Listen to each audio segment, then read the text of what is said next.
चले,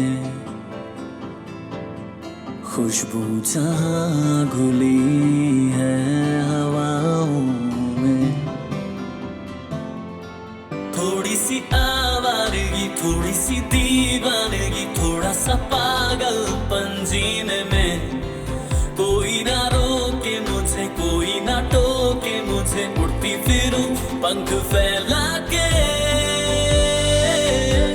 सफरनामा, सफरनामा, बादल की गलियों में खो जाने का सफरनामा।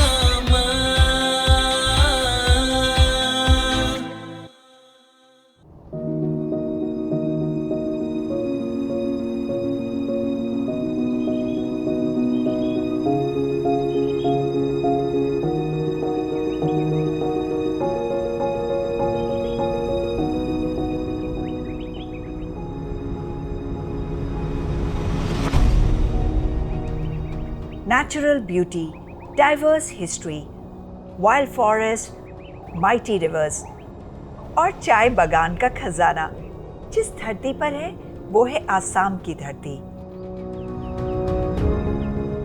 अपने देश के सबसे कम एक्सप्लोर्ड रीजन्स में से एक। Assam has an immaculate and untouched aura जो हर किसी को अपनी ओर आकर्षित करता है। आसाम के कुछ ऐसे ही अनछुए हिस्से हैं जिसे आज मैं एक्सप्लोर करने जा रही हूँ अपने सफरनामा में। So welcome to my Safarnama.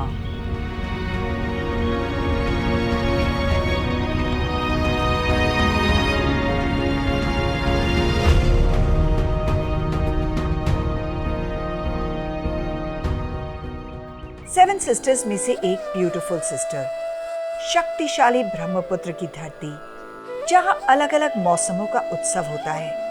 हरे भरे मैदान, दूर दूर तक फैले चाय के बागान, land of one horn rhinos और हिस्टोरिकली मैजेस्टिक आसाम के कितने ही अनदेखे रूप हैं जिन्हें अगर एक्सप्लोर नहीं किया तो आपने बहुत कुछ मिस कर दिया। आसाम का ऐसा ही इंटरेस्टिंग हिस्सा है माजुली, जो अपने आप में एक अलग ही दुनिया जैसा लगता है। क्यों? ये आपको जल्द ही पता चल जाएगा। समुद्र में बसे आइलैंड्स के बारे में तो आपने सुना होगा, लेकिन नदी में आइलैंड के बारे में बहुत कम लोगों ने सुना होगा। ये आइलैंड है आसाम में ब्रह्मपुत्र नदी के बीच में, जो दुनिया का सबसे बड़ा नदी में बसा आइलैंड है।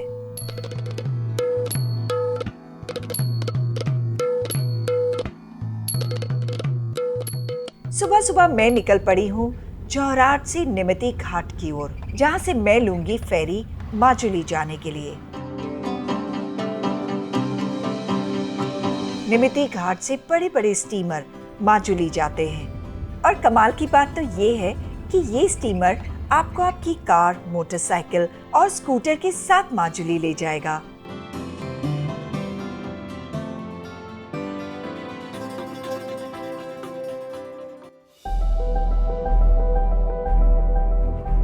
माजुली जाने के लिए मैंने कल्चरल कैपिटल ऑफ असम यानी जोरहाट से फेरी ली है। ब्रह्मपुत्र में बसा माजुली वर्ल्ड का लार्जेस्ट रिवर आइलैंड है। निमिती घाट से सुबह 8:30 बजे से 3:30 बजे तक हर घंटे माजुली के लिए बोट मिलती है और माजुली के कमलाबाड़ी घाट से निमिती घाट तक सुबह 7 बजे पहली और शाम को 3 बजे आखिरी बोट निकलती है।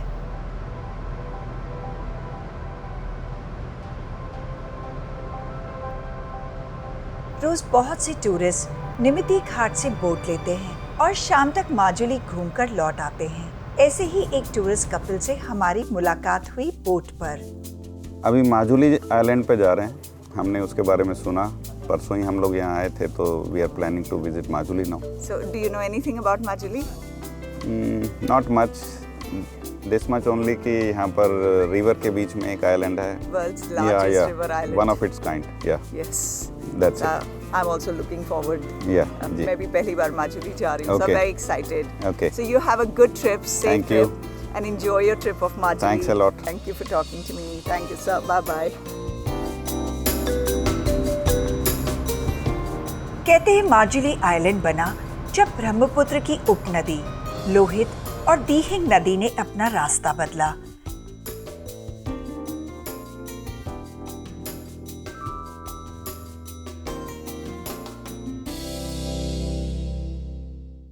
सितंबर 2016 में Guinness book of world records ने माजुली को लार्जेस्ट रिवर आइलैंड डिक्लेयर किया। माजुली अब सिर्फ आइलैंड ही नहीं है, बल्कि इसे डिस्ट्रिक्ट में कन्वर्ट कर दिया गया है। ये खूबसूरत आइलैंड आज भी पोल्यूशन से दूर है। द आइलैंड सपोर्ट्स बायोडाइवर्सिटी, इसलिए यहाँ बर्ड्स, पेड़ पौधों और फूलों की ढेरों स्पीसीज देखी जा सकती हैं। माजुली में अभी मेरे सफर की शुरुआत ही हुई थी कि तभी मुझे दिखाई दी एक बहुत खूबसूरत साइट जिसने मेरे बढ़ते हुए कदमों को रोक लिया। छोटे से तालाब के किनारे बनी खूबसूरत एसमी हट्स।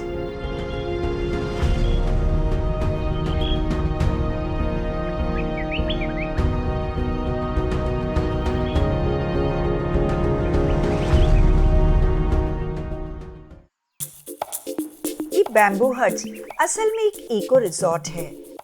टूरिस्ट इन हट्स को बुक कर सकते हैं और यहाँ की प्योरली नेचुरल एनवायरनमेंट में रहने का मजा उठा सकते हैं। एक्चुअली इन हट्स को बनाने में कंक्रीट का इस्तेमाल बिल्कुल नहीं किया गया है। यहाँ ये हट्स, ब्रिजेस, शेड्स और बैठने के लिए बेंचेस सब बैम्बू से ही बनाए गए हैं, यानी एवरीथिंग इज इको फ्रेंडली।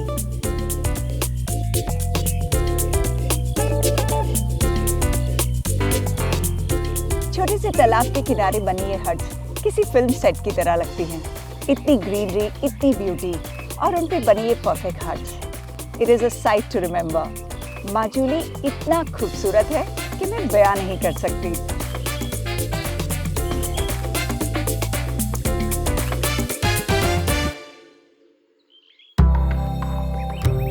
इस प्यारे से रिजॉर्ट को एंजॉय करने के बाद मैंने सोचा कि अब मुझे आगे बढ़ना चाहिए, क्योंकि माजुली में बहुत कुछ है देखने के लिए और मैं कुछ भी इम्पोर्टेंट मिस नहीं करना चाहती। इसलिए मैं जा रही हूँ यहाँ के सत्र देखने, जिन्हें नामघर भी कहा जाता है।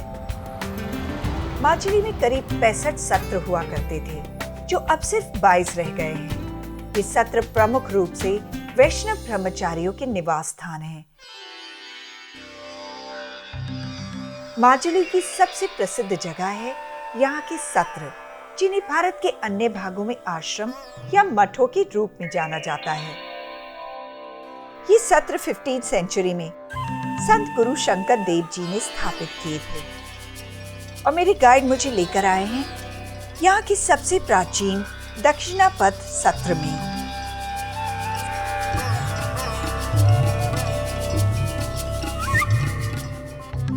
Satras are basically a Neo-Vaishnavite religious institute. So it has founded by Mahaprabhu Srimanta Shankardev to reform the society, to unite the people. The word Satra itself signifies to gather the people. And during that time, it was like 15th century to 16th century, it was not a good time. The society was not stable. To make it stable, Mahaprabhu Srimanta Shankardev has introduced this Satra culture. And then he has introduced the setup of Satra. All four sides, the quarters of the Bhakats. Bhakats means the Vaishnavites who reside in the campus. And these are traditionally called as Bohas. And in the mid there is the temple. It's traditionally we call the Namghar. तो यहाँ वैष्णव religion follow किया जाता है। हाँ। और आपने बताया कि चारों तरफ ये भक्त लोगों के घर हैं। हाँ। और बीच में जो है उसका नाम है नामघर।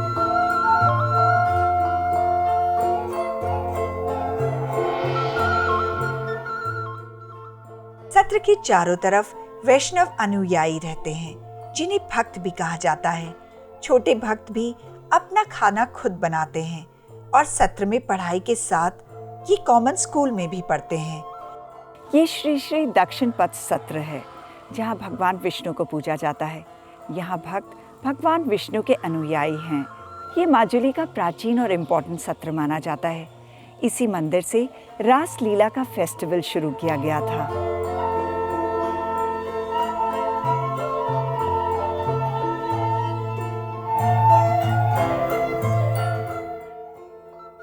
माजुली में स्थापित सत्रों के प्रमुख देवता भगवान श्री कृष्ण हैं। कहते हैं माजुली में भगवान श्री कृष्ण अपने मित्रों के साथ खेले थे। शायद इसीलिए माजुली के लोगों के दिल में भगवान कृष्ण गहराई से बसे हुए हैं। यहाँ हर साल रास लीला का मंचन किया जाता है और 3 दिनों तक चलने वाले इस मंचन में लगभग हर माजुली वासी हिस्सा लेता है।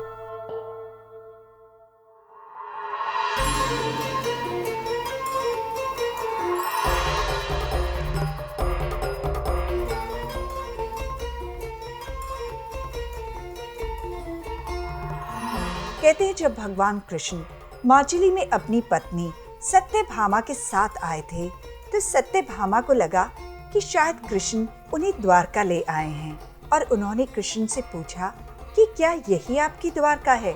तो इस पर कृष्ण ने हंसकर उत्तर दिया कि नहीं, लेकिन एक दिन यह नगरी भी द्वारका हो जाएगी। सत्र के शांत वातावरण में आकर मन को बहुत शांति मिलती है।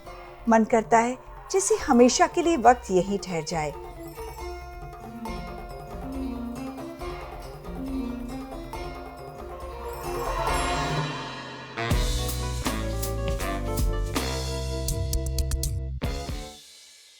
माजुली में ज्यादातर घर ट्राइबल हट के रूप में बने दिखाई देते हैं। यहाँ ज्यादातर लोग खेतीबाड़ी, मछली पालन और कपड़ा बुनने का काम करते हैं। गोस्वामी जी के घर की तरफ जाते हुए रास्ते में पड़ती है नदी। जी हाँ, नदी के बीच में बसे इस आइलैंड पर बहती है एक और नदी जिसे टूनी नदी कहा जाता है।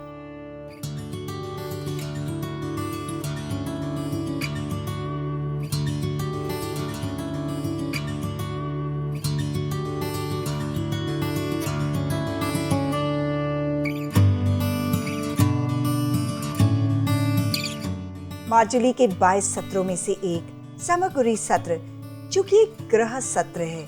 इस सत्र के हेड हैं श्री हेमचंद्र गोस्वामी जी। इस सत्र में 17वीं सेंचुरी से समगुरी मास्क बनाए जा रहे हैं और हेमचंद्र गोस्वामी जी इस मास्क मेकिंग की कला के एक्सपर्ट हैं। अभिनंदन है आपका कि आपने हमें अपना वक्त दिया। मुझे बताइए कि मास्क मेकिंग माजुली में कैसे शुरू हुआ और क्यों बनाया जाता है? मुखा शिल्प অসমৰ এক পুৰণা শিল্প আৰু এই শিল্প বিশেষকৈ জড়িত আছে নাটকত অৰ্থাৎ ভাওনাত। মহাপুৰুষ শ্ৰীমন্ত শংকৰদেৱে এই মুখা ভাওনাত ব্যৱহাৰ কৰাইছিলে। ये एक्चुअली मास्क मेकिंग जो ये होगा बहुत ही पुरानी आर्ट। 16th सेंचुरी श्रीमंत शंकरदेव गुरुजी, असम का गुरुजी, उन्हीं ने शुरू कर दिए है कल्चर। बेसिकली ये मास्क ड्रामा के लिए होगा। ड्रामा एक्चुअली असमीज कॉलेज भावना में क्या हुआ, कोई कैरेक्टर अपना मुख पे मेकअप करके लोग परफॉर्म किए हुए। अगर ऐसा कोई कैरेक्टर है जो कैरेक्टर मेकअप से पॉसिबल नहीं हो पाएगा अपना मुख पे, ऐसा वाले कैरेक्टर मुखौटा से परफॉर्म किए हुए, यही होगा ट्रेडिशन। सो इसकी ये ट्रेडिशन शंकरदेव गुरुजी ने दे दी। तो आप हमें कुछ माजुली के बारे में बताइए। एक्चुअली माजुली होगा ये ब्रह्मपुत्र रिवर का बीच में जो रखा हुआ माजुली। माँ मीन्स लक्ष्मी, माँ मीन्स लक्ष्मी, और जूली मीन्स भराल मीन्स जो प्रिजर्व किए हुए, प्रिजर्व करने का जो ये किए हुए हम लोग भराल बोलते हैं ना, यही है। थैंक यू सो मच, आपने मुझे इतना समय दिया। थैंक यू, बहुत अच्छा लगा मिलके आपसे। Thank you. मुझे डॉक्टर साहब ने बताया कि पहले ये मास्क ऐसे नहीं हुआ करते थे। सन 2000 से डॉक्टर साहब ने ये मास्क ऐसे बनाए हैं कि ये अब लाइव लगते हैं। माजुली में मुखौटा बनाने की कला उतनी ही पुरानी है जितने पुराने यहाँ के सत्र हैं। गोस्वामी जी की रंग बिरंगे मास्क की दुनिया बहुत ही खूबसूरत लगी। दुनिया की भीड़ भाड़ और पोल्यूशन से दूर माजुली की दुनिया बेहद सुकून देती है। जिंदगी जीने की कोई जद्दोजहद नहीं, पैसे कमाने की कोई होड़ नहीं। माजुली एक बेहद खूबसूरत एहसास है जिसे सिर्फ सुनकर महसूस नहीं किया जा सकता। माजुली से लौटकर मैं जा रही हूँ एक और नेचुरल अबॉर्ड, काजीरंगा में।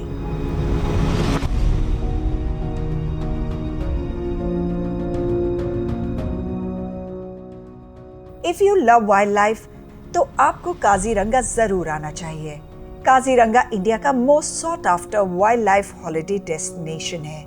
430 स्क्वायर किलोमीटर में फैले इस नेशनल पार्क में 2200 से ज्यादा वन हॉर्न राइनोस रहते हैं, जो कि वर्ल्ड की 2/3 राइनो पॉपुलेशन है। काजीरंगा एक वर्ल्ड हेरिटेज साइट है, जिसे यूनेस्को ने 1985 में डिक्लेयर किया था। But history of Kaziranga dates back to 1904, जब viceroy of India Lord Curzon की वाइफ मैरी कर्जन यहाँ आई थी। मैरी कर्जन को यहाँ एक भी वन हॉर्न राइनो देखने को नहीं मिला। तब उन्होंने लॉर्ड कर्जन से इस स्पीसीज को प्रोटेक्ट करने को कहा और ऐसे एस्टैब्लिश हुआ Kaziranga national park.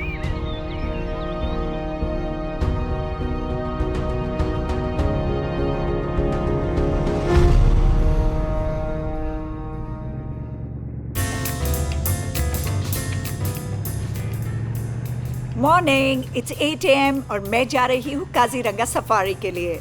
Kaziranga national park Asia का सबसे बड़ा नेशनल पार्क है। This is the only place जो आपके बकेट लिस्ट में नहीं है तो जरूर डालिए, because there is no other place like Kaziranga national park. I am so excited.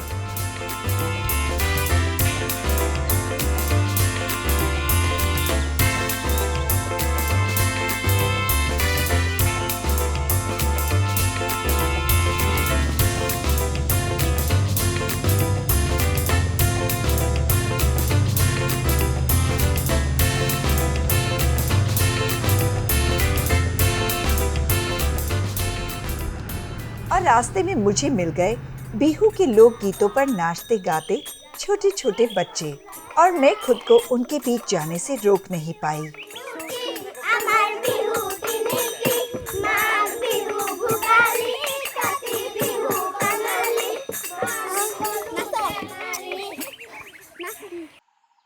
This is so nice. इस समय यहाँ बिहू फेस्टिवल चल रहा है और इसीलिए ये बच्चे रोक कर डांस कर रहे हैं और अब मुझे इन्हें पैसे देने होंगे और तभी मुझे यहाँ से जाने का रास्ता मिलेगा। ये 7 दिन का फेस्टिवल होता है जो पूरे असम में इस समय सेलिब्रेट हो रहा है। How lucky am I to experience this.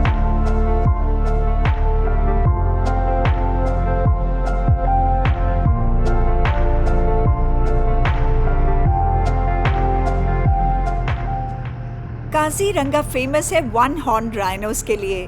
साथ ही यहाँ पर एशियाटिक एलिफेंट्स देखे जा सकते हैं और उनकी पॉपुलेशन यहाँ सबसे ज्यादा वर्ल्ड में मानी जाती है।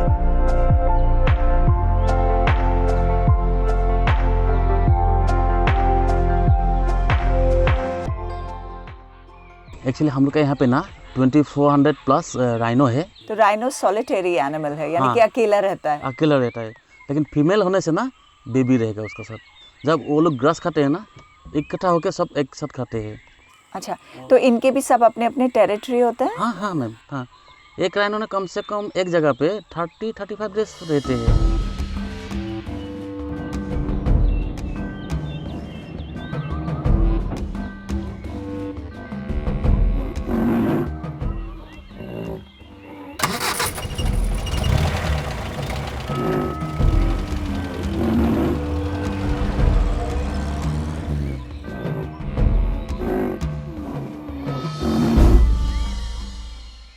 Oh my goodness, इतनी पास से राइनोस मैंने कभी नहीं देखे। This was the most amazing experience. Kaziranga सिर्फ एक नेशनल पार्क नहीं है, ये इंडिया के बेस्ट बायोस्फीयर रिजर्व्स में से एक है। यहाँ सिर्फ आपको वन हॉर्न राइनो और बंगाल टाइगर ही देखने को नहीं मिलेंगे, बल्कि एनिमल्स, बर्ड्स, पेड़ पौधों और फूलों की ढेरों स्पीसीज भी देखने को मिलेगी।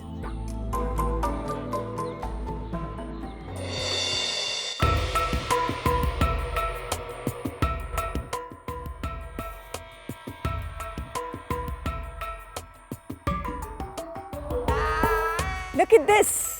अगर आप काजीरंगा आए तो ये सुवेनियर की तरह यहाँ से ज़रूर लेके जाएं। मैं यहाँ से ये 1 हॉर्न राइनो ज़रूर लेके जाऊंगी।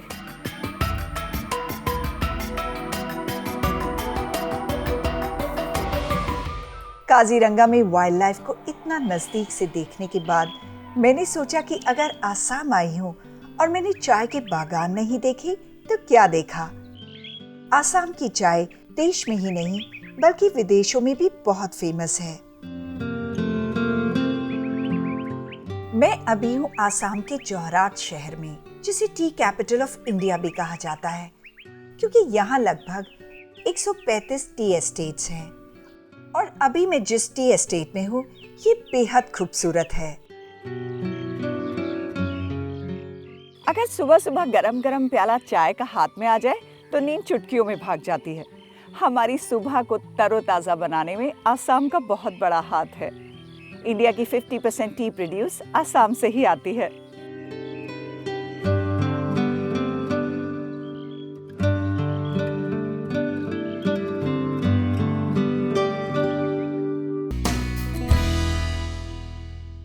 आसाम की चाय की बात ही कुछ और है। इसकी महक और इसका स्वाद एकदम अलग है, और खासकर अगर आप इसे चाय के बागान के बीच में बैठकर पिएंगे तो इसका स्वाद और भी अच्छा हो जाएगा।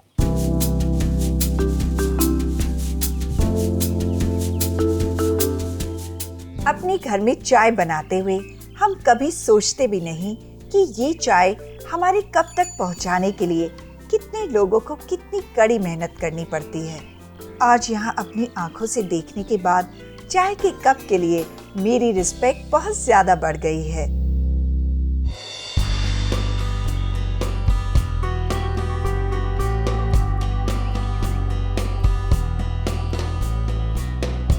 मुझे लगता है कि अगर आपको नेचर को पूरी तरह से उसके हर रूप में एंजॉय करना है तो आसाम आपकी ट्रैवल लिस्ट में होना ही चाहिए। मैंने तो यहाँ आके बहुत एंजॉय किया। ब्रह्मपुत्र में माजुली तक का क्रूज बहुत ही कमाल का था। माजुली जाना यानी 100 साल पहले भारत में कदम रखने जैसा है, जहाँ मॉडर्न टाइम्स की कुछ ही टेक्नोलॉजी आ पाई है।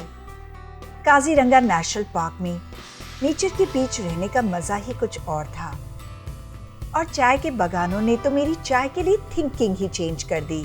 नॉर्थ ईस्ट इंडिया के अपने सफरनामा में आसाम से अब मैं विदा लेती हूँ। अगले एपिसोड में मैं आपको लेकर चलूंगी एक ऐसी जगह जो मशहूर है अपनी सीनिक एनवायरनमेंट और बुद्धिस्ट मॉनेस्ट्रीज के लिए, यानी अरुणाचल प्रदेश के बोमडिला शहर। तब तक के लिए हंसते रहिए, मुस्कुराते रहिए एंड कीप ट्रैवलिंग।